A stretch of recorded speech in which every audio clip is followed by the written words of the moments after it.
Allahabad high court में आज से काशी विश्वनाथ मंदिर और ज्ञानवापी मस्जिद विवाद की नियमित सुनवाई शुरू होगी। इसकी सुनवाई इलाहाबाद हाईकोर्ट के जस्टिस प्रकाश पाड़िया की एकल पीठ करेगी और दोनों पक्ष, जो एक अंजुमन इंतजामिया मस्जिद है और दूसरा जो है काशी विश्वनाथ मंदिर, दोनों पक्ष जो हैं उनकी ओर से जो दाखिल याचिकाएं हैं उन पर आज से सुनवाई शुरू होगी। उसके अतिरिक्त भी जो याचिकाएं हैं उन पर भी सुनवाई होगी। अगर इसके इतिहास में जाएं तो साल 1991 में जो मूल वाद है वो दायर किया गया था, यानी कि जो पहला मामला कोर्ट के पटल पर सामने आया था वो साल 1991 में आया था। उसके बाद अलग अलग तरीके से सुनवाइयां हुई, अलग अलग बेंचों के सामने अलग अलग तरह के सुझाव और फैसले भी आए, लेकिन किसी भी फैसले या सुझाव पर सहमति नहीं बन पाई। और भी कई पेच हैं केवल मंदिर मस्जिद के अलावा भी, और उसमें खास करके जो प्लेसेस ऑफ वर्शिप एक्ट 1991 है वो बहुत बड़ा रोड़ा है। इस मुद्दे में कोई भी फैसला नहीं आने का। तो सवाल है कि इस पर क्या जो कंटिन्यूअस फैसले की सुनवाई की बात की जा रही है, जिस तरीके से राम मंदिर विवाद जब बढ़ा था और भारतीय जनता पार्टी की सरकार आई थी, उसके बाद नियमित सुनवाई हुई और उसके बाद एक फैसले पर अदालत पहुंची, तो क्या इलाहाबाद हाईकोर्ट में जो नियमित सुनवाई की बात की जा रही है तो क्या किसी फैसले पर इलाहाबाद हाईकोर्ट पहुंचेगा और यह विवाद फिर सुप्रीम कोर्ट में जाएगा? जाहिर तौर पर है कि इलाहाबाद हाईकोर्ट का फैसला चाहे जो हो, कोई भी पक्ष के फैसले पक्ष में आए चाहे विपक्ष में जाए उसके, लेकिन माना नहीं जाएगा तो ये सुप्रीम कोर्ट तक जाएगा मामला। और उसके बाद क्या नियमित सुनवाई के जरिए एक लंबे जो तकरीबन 3 दशक से यह मुद्दा चला आ रहा है उस पर हम किसी नतीजे पर पहुंचते हुए अदालतों को देख सकते हैं। और उसके अलावा जो प्लेसेस ऑफ वर्शिप एक्ट 1991 है, क्या उस कानून को बर्खास्त किया जाएगा? क्योंकि फैसले पर पहुंचने के लिए उस कानून का बर्खास्त होना जरूरी है। इन्हीं मुद्दों पर आज बात करेंगे। नमस्कार, मेरा नाम है अनुराग मिश्रा और आप देख रहे हैं जनता जंक्शन। तो आपको बता दें, हाईकोर्ट ने ज्ञानवापी मस्जिद के संपूर्ण परिसर के सर्वेक्षण पर रोक लगा रखी है। ये सबसे महत्वपूर्ण जो जानकारी है उसका मतलब ये हुआ कि किसी भी तरीके का इंस्पेक्शन नहीं किया जा सकता है उस जमीन का, उस जो परिसर है उस चीज का, जब तक अदालत का फैसला ना आए और अदालत का फैसला पलट ना जाए। वाराणसी की एक अदालत ने 8 अप्रैल 2021 को ज्ञानवापी मस्जिद परिसर का, या जो अगर हम उसे विश्वनाथ मंदिर का परिसर कहें तो ज्यादा बेहतर होगा, उसका समग्र भौतिक सर्वेक्षण करवाने के लिए आदेश दिया था, लेकिन उसका संपूर्ण परिसर का सर्वेक्षण करने का आदेश नहीं दिया था। जब आदेश दिया था तब कोर्ट ने 2 हिंदू और 2 मुस्लिम सदस्यों और एक पुरातत्व विशेषज्ञ की जो 5 टोटल सदस्यीय समिति बनी थी उसका गठन करने का आदेश दिया था। किसी नतीजे पर नहीं पहुंचे और आज से ये आया है कि जो इलाहाबाद हाईकोर्ट है वो नियमित सुनवाई करेगी, यानी रोज इस मसले पर सुनवाई होगी और कोर्ट की कोशिश होगी कि जल्दी से जल्दी इस पर एक नतीजे पर पहुंचा जाए। आपको बताएं, जो मूल वाद था वो वाराणसी में 1991 में दायर किया गया था, जिसमें उस प्राचीन मंदिर को बहाल करने का अनुरोध किया गया था। मौजूदा समय में उस स्थान पर ज्ञानवापी मस्जिद आधिकारिक रूप से मौजूद है। मंदिर का जो हिस्सा है उसमें पूजा अर्चना जरूर की जाती है, लेकिन जो कानूनी अधिकार है, तमाम जो चीजें हैं वो ज्ञानवापी मस्जिद के पक्ष में ज्यादा है।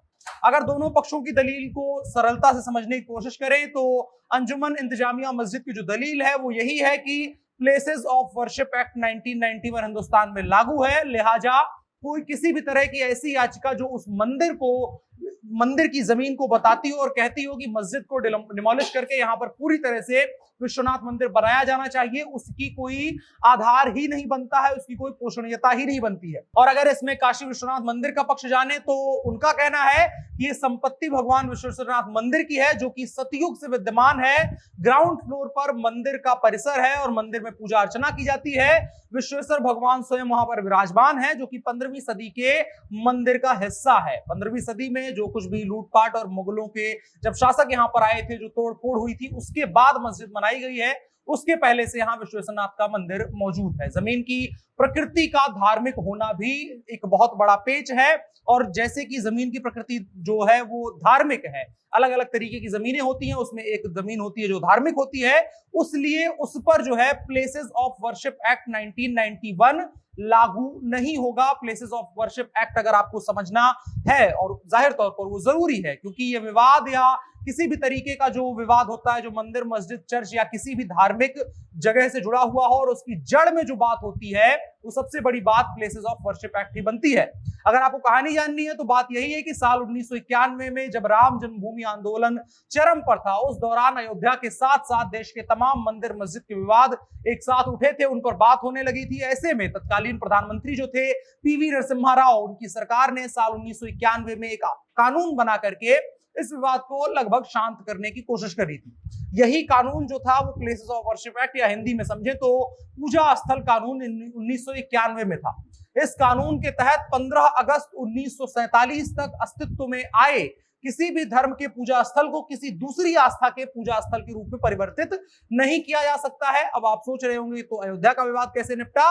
तो 1991 में जो पीवी नरसिम्हा राव ने कानून बनाया था उसमें अयोध्या विवाद को इस कानून से बाहर रखा गया था, लेकिन बाकी सभी मंदिरों को इस कानून के अंदर दायरे में रखा गया था और इस कानून की जो अलग अलग धाराएं हैं वो उन पर लागू होती हैं।